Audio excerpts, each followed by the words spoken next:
Bonjour à toutes et tous, on est là aujourd'hui pour vous présenter un nouvel épisode des métiers du lait. Aujourd'hui, on s'intéresse au métier d'éleveur laitier. Nous sommes avec Simon et Élise. Bonjour à tous les deux. Bonjour. Est-ce que vous pourriez vous présenter en quelques mots, s'il vous plaît? Élise peut-être. Oui, moi je m'appelle Élise, j'ai 40 ans et on est installé donc en agriculture biologique à Boussou-Salmez. On produit du lait avec des cimentales françaises. Et comment elle s'appelle cette jolie ferme? Le GAEC de Lose. Donc moi c'est Simon, j'ai 28 ans et on est installé avec ma sœur Élise sur la ferme familiale depuis septembre l'année dernière. Et vous pouvez aller nous suivre sur les réseaux sociaux. Donc sur Instagram, Ferme de Lose, ou sur Facebook, La Ferme de Lose, L-O-Z-E. Il y a plein de vidéos de vaches, tout ce qu'on fait, les petits veaux qui naissent, les paysages. Excellent, on va pouvoir apporter notre pierre à l'édifice, je crois, après cette belle journée. Tout à l'heure, on s'est baladé chez vous, on est à quoi, 40 minutes de Dijon à peu près? Ouais, c'est ça. Comment s'appelle ce village? Boussou-Salmez. Boussou-Salmez. Plus beau village de France. C'est vrai? Dans mon cœur. Qui le dit? Dans ton cœur. Eh bien, je dois dire qu'on est arrivé il y a quoi? Ça doit faire 3 heures qu'on crapahute un peu partout et qu'on te suit à la trace dans toutes les occupations, enfin les tiennes et celles d'Élise évidemment. Et c'est hyper beau, c'est vraiment bucolique.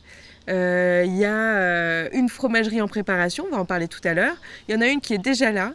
Une fromagerie, mais c'est du fromage de chèvre, autre chose. Et puis c'est hyper vallonné, c'est verdoyant. Et puis surtout, la météo est sans sas, quoi. Est-ce qu'il faut le dire ou on garde le secret pour nous C'est le seul endroit où il fait beau en France. C'est vrai? Ouais. C'est un microclimat? Depuis le début de l'année. Qu'est-ce qu'on peut dire sur votre région? C'est vert, c'est vallonné, Et c'est quoi la vache star chez vous? On peut le dire. La cimentale française. Cimentale? Oui. Cimentale française. Donc, tout à l'heure, on m'expliquait que la cimentale, c'est une vache qui vient de Suisse, de la vallée de la Cime. C'est ça.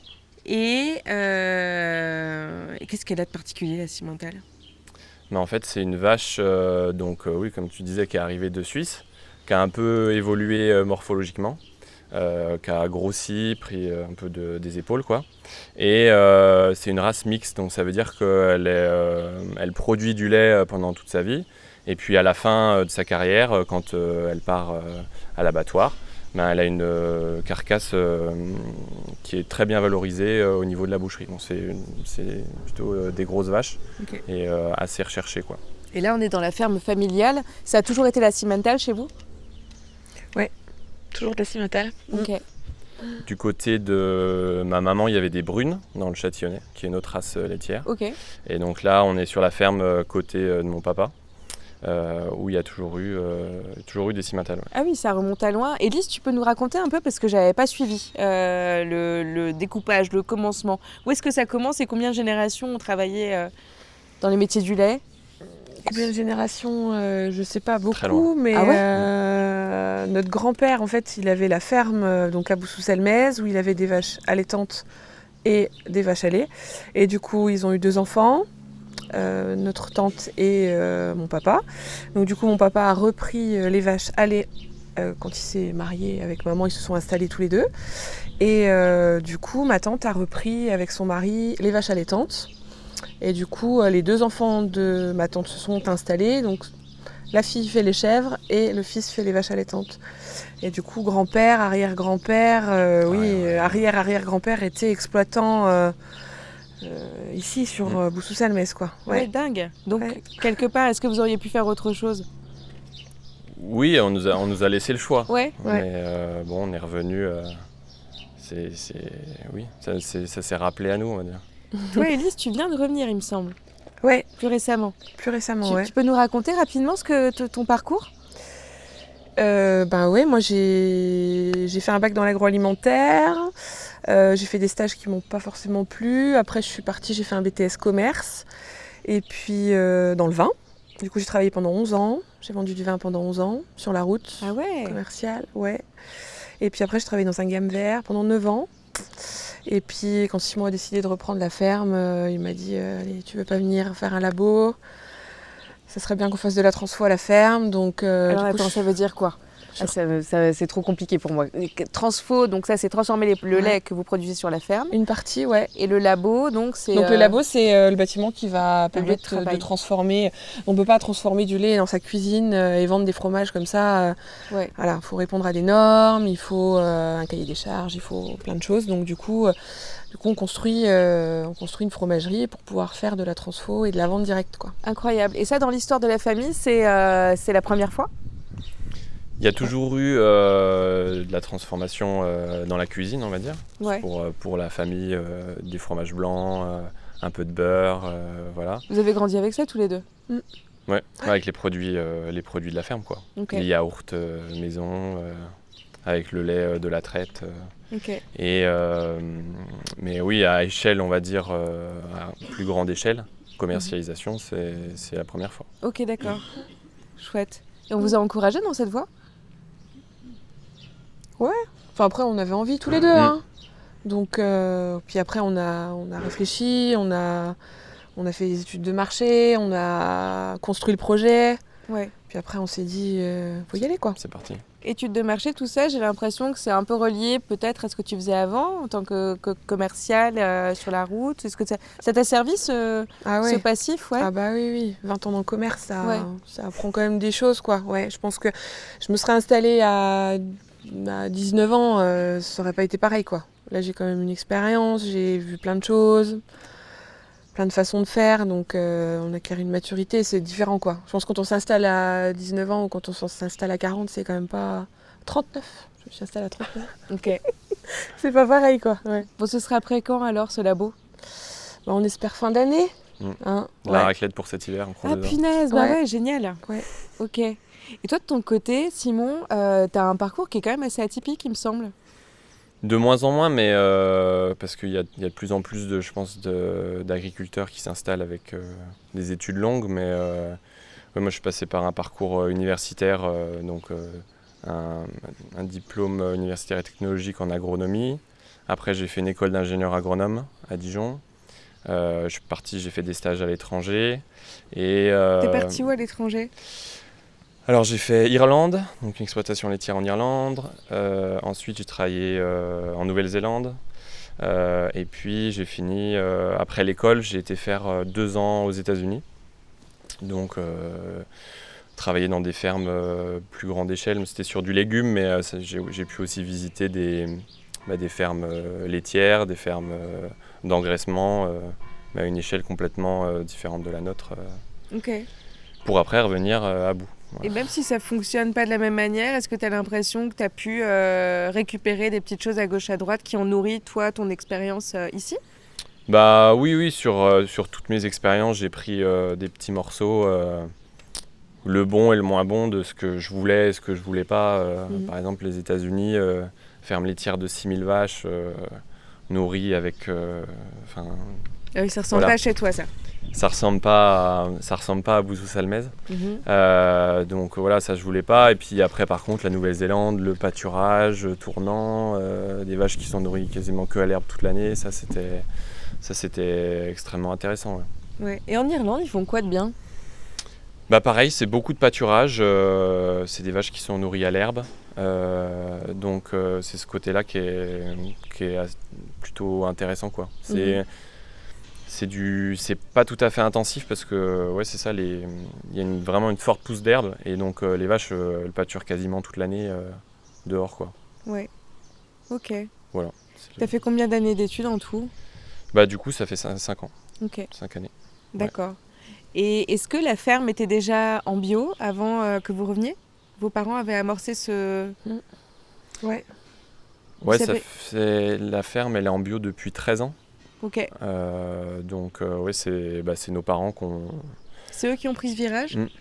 Et vous en ont parlé avant de prendre cette décision ? Vous savez un peu ce qui s'est passé Moi je me rappelle, ouais. C'était compliqué, quoi, parce qu'ils ont été un peu précurseurs dans le... Il n'y en avait pas beaucoup dans le coin, et puis tous les gens qui étaient bio, ils étaient un peu montrés du doigt, quoi. Au niveau de la profession, c'était des gens un peu... cliché, quoi. Ouais, très cliché. Et puis, du coup, le fait que mon père travaillait beaucoup avec son cousin, ils étaient 3-4 dans la vallée à vouloir à vouloir s'y mettre et du coup ils se sont entraidés, ils sont allés beaucoup à des réunions, des formations, il a fallu toute une remise en question en fait de leur travail complète quoi. Ouais. Ça a été ça n'a pas été forcément simple, mais ils sont super contents de l'avoir fait quoi. Ouais. Et vous, ça vous a mis dans un mode de pensée qui tout de suite allait être adapté au fait de poursuivre avec la même philosophie? C'est vrai que la philosophie nous convient quoi. Parce que je pense que après c'est pareil, ça fait 13 ans qu'on est baigné dans ce système-là, que ce soit au niveau de l'alimentation des vaches, au niveau de comment est-ce qu'on conduit les champs. Sans traitement, sans engrais de synthèse, avec des rotations plus longues, avec plus de luzerne, de trèfle dans la rotation.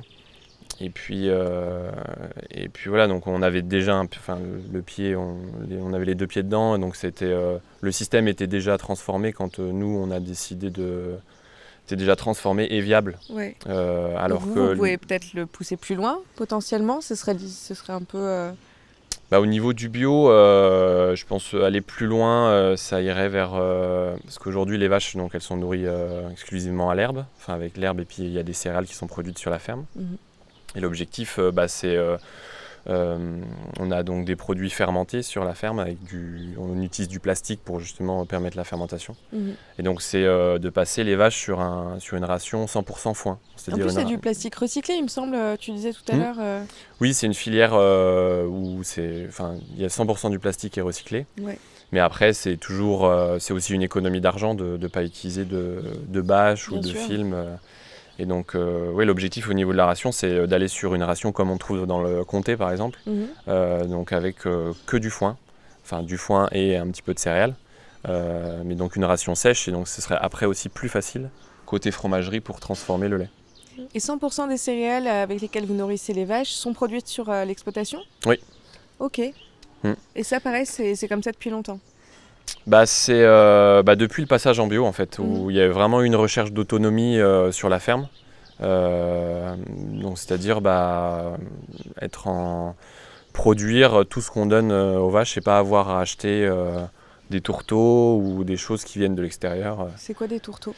Tourteaux, c'est par exemple quand on va presser du colza pour en extraire l'huile, ce qui reste c'est le tourteau de colza. Et c'est pareil pour le soja et donc voilà, du coup, c'est des produits qui peuvent être importés de loin. Qui étaient donnés aux vaches avant. Oui, qui étaient donnés aux vaches avant. Ils en achetaient avant, les parents, pour compléter les rations, quoi. C'était protéiné, ça, pas mal de protéines. Ouais. Tout à l'heure, Élise, tu me disais que tes parents avaient été vachement précurseurs dans le bio pour la région. On est allé faire un tour tout à l'heure avec Simon, on allait voir les génisses sur les hauteurs là-bas. Et il me disait que les 2 voisins qui étaient accolés au champ, au pré, étaient également en bio. Ils font autre chose, il me semble qu'ils sont pas forcément dans le laitier. Non, il y a... Ouais, à Boue, il y a au total 8 exploitations encore, ce qui est beaucoup. C'est beaucoup, ouais. Pour combien d'habitants ? Pour 120 habitants. Ok. Et donc, sur ces 8 exploitants, il doit y en avoir 6 en bio, il me semble. Ok. Donc, ce qui est aussi... Vous êtes un exemple ?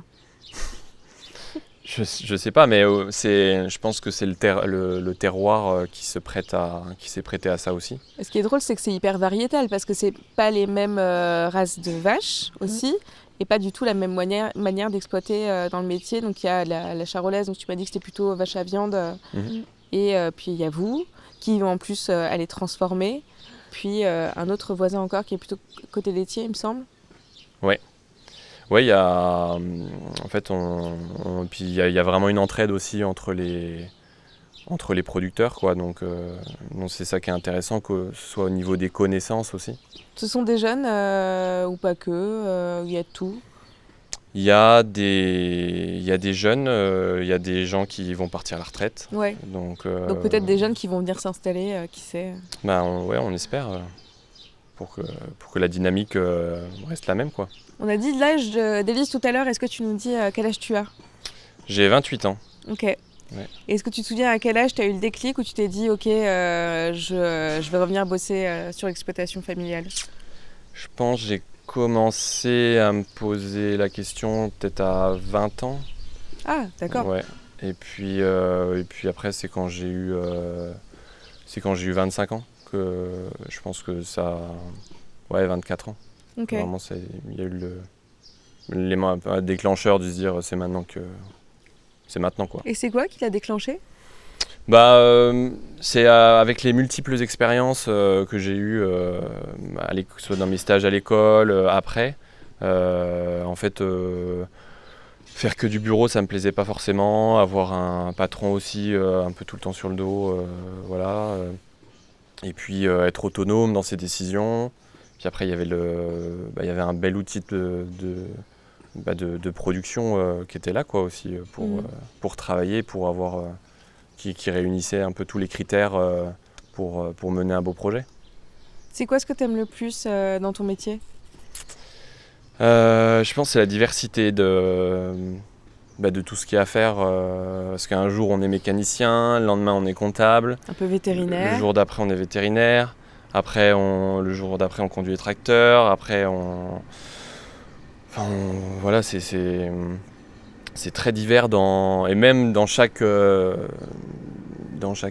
va dire partie de métier, c'est très divers quoi, d'une journée à l'autre. Tu parlais d'être vétérinaire, un jour ça va être du soin sur les petits veaux, les génisses, les vaches, ça va être de la bobologie ou ça va être quelque chose de compliqué à gérer, un vélage, on est sage-femme, donc voilà, ça réunit beaucoup de choses quoi. Ça ressemble à quoi une journée type pour toi, Simon ? Journée type, je me lève à 6h15. J'arrive à la traite. Non, avant, en période là au printemps, je vais surveiller, voir si les vaches ont vélé, s'il y a des vaches qui se préparent. Donc je vois s'il y a eu des petits veaux ou s'il y a il va y avoir un petit veau. Attends, est-ce que tu te déplaces ou alors est-ce que tu conduis ton drone jusqu'à... Il y a les deux options, mais la plupart du temps, je me déplace à pied voilà, pour aller voir. C'est dans les situations extrêmes que j'utilise le drone. On parle de pluie. Et après, on arrive avec Élise à la traite. Souvent c'est jusqu'à 8h30, on déjeune. Et après, la journée, ça dépend si on est en été ou en hiver. Les travaux, ça peut être très divers. Ça peut être la comptabilité ou alors ça peut être aller faire du foin, aller en moisson, faire de la maçonnerie. Parce que là, en ce moment, on est en train de construire la fromagerie. Ah oui. Ça peut être faire du soin vétérinaire. Mais avec un métier aussi complet, tu dirais qu'il faut quoi comme qualification ? C'est quoi les compétences qui seraient requises pour le faire ? Faut, je pense, un sens de l'observation par rapport aux animaux, puis même au niveau des cultures, savoir quand est-ce que c'est le bon moment pour récolter, quand est-ce que c'est le bon moment pour aller dans les champs. Après, il y a, je pense, faut avoir de l'envie, il faut avoir aussi du courage, parce qu'il y a des journées, ça peut être compliqué, parce qu'il y a des journées, on se dit on va faire ça, puis en fait, il n'y a rien qui se passe comme prévu. Je pense que c'est peut-être aussi une compétence qu'il faut avoir, c'est être un peu souple, savoir s'adapter un peu à toute situation. Voilà, je pense que c'est les compétences. T'en penses quoi, Élise ? Oui, c'est tout à fait ça. Tu pensais à autre chose ? Faut être patient aussi, je pense. Ouais. Faut de la patience et puis il faut aimer les animaux aussi quand même. Faut aimer le contact avec les animaux. Ça c'est important quoi. Parce que... S'ils n'écoutent pas toujours. Ouais, c'est ça. Ça va pas toujours comme on veut. Mais chaque jour est différent et ça c'est un truc qui te plaît ? Ouais, ça change tout le temps. Ça c'est sympa. Et puis c'est varié. Et puis après. On est attaché à nos bêtes, quoi. Enfin, on est content de les voir tous les jours. Les voir grandir. Ouais. Les voir évoluer. Parce que du coup, là, il y en a les petites femelles qui viennent de naître. Et puis, on va les avoir jusqu'à 5, 6, 7, 8, 9 ans, 10 ans, 11 ans, certaines. Donc, si tard. Ok. Ouais, si une vache, elle n'a pas de problème, s'il n'y a pas de souci particulier, on peut les garder assez longtemps. J'ai l'impression que votre exploitation, elle est assez traditionnelle. Je ne vais pas dire archaïque, mais il y a un truc où ça ressemble vraiment à l'idée qu'on peut se faire de la ferme, avec en plus un environnement verdoyant, bucolique. Est-ce qu'il y a de la place dans ces fermes-là pour l'innovation ? Ah bah ouais, parce que la fromagerie, là, c'est quand même Une grosse innovation. une grosse innovation quand même. Enfin, une grosse prise Des de innovations risque. même techniques, parce que bon, la traite, Ouais. elle est automatisée. Ouais. Et ça, c'est normal, c'est partout, j'ai l'impression quand même. Semi, parce qu'il y a quand même besoin d'être là. Ouais, ok. Oui, c'est pas un robot de traite. Voilà.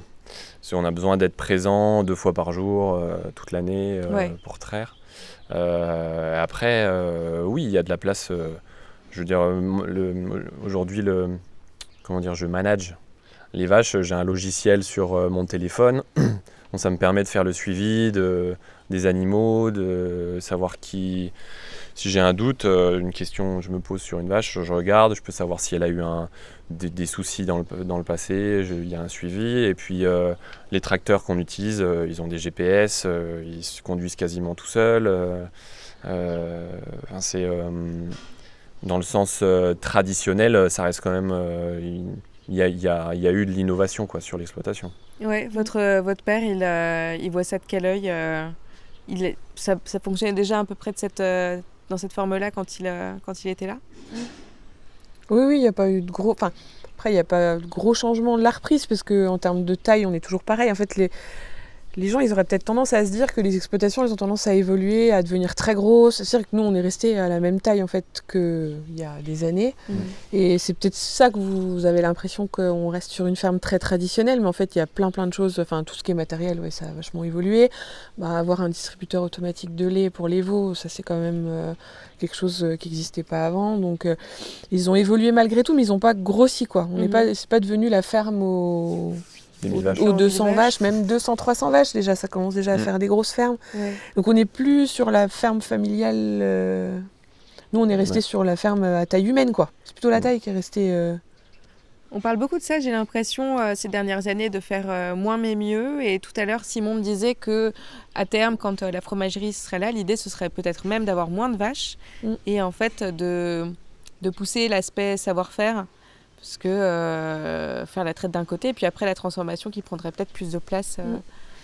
Ouais, c'est faire ça, moins et vendre mieux, valoriser mieux. Ouais. Ça, c'est un truc qui se fait régulièrement chez les exploitants. De plus en plus, on voit par rapport à, on va dire, il y a 20 ans, il y a des gens avant nous qui ont mis en place des ateliers de transformation sur leur ferme. On a 2 exemples à 1 heure d'ici, un qui fait des glaces, un autre qui fait des yaourts. Il y en a là où j'ai fait un stage aussi avec de l'époisse fermier.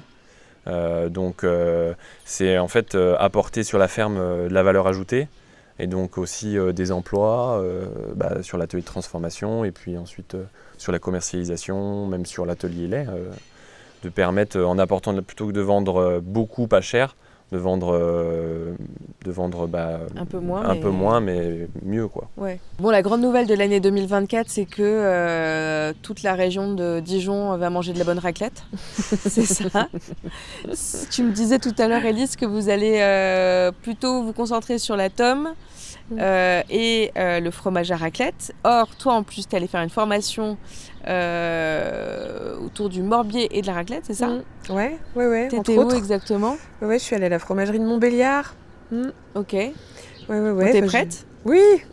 Oui. Bon, on a vu à peu près les travaux, c'est pas pour tout de suite, mais bientôt, quoi. Ouais, fin d'année. Ok. Alors, comment ça va se passer? Tu penses organiser ça comment? Tu t'occuperas de la transformation dans le laboratoire, et puis ensuite de la vente. Ouais, l'idée c'est de commencer par faire de la vente à la ferme déjà, et puis après, quand on aura bien tout fixé, les produits, etc., on essaiera de travailler avec des magasins localement, et puis travailler avec des magasins de producteurs, des supermarchés locaux, et puis voilà, essayer de développer les ventes comme on pourra. On va essayer d'avoir une gamme avec un peu de crème, du beurre. N'hésite pas à donner beaucoup de détails, c'est bientôt l'heure de l'apéro. Et qu'est-ce que tu vas... Vous avez projeté de mettre quoi comme produit phare? Il y aura du fromage blanc aussi, parce que c'est vrai que c'est un produit qui est beaucoup consommé chez nous. Voilà, de la faisselle, et puis voilà, des yaourts aussi, on fera. Ouais. Il y a beaucoup de jeunes qui s'intéressent au métier du lait. Qu'est-ce que vous aimeriez leur dire à ceux qui aimeraient poursuivre cette voie? À toi, Simon, peut-être, pour commencer?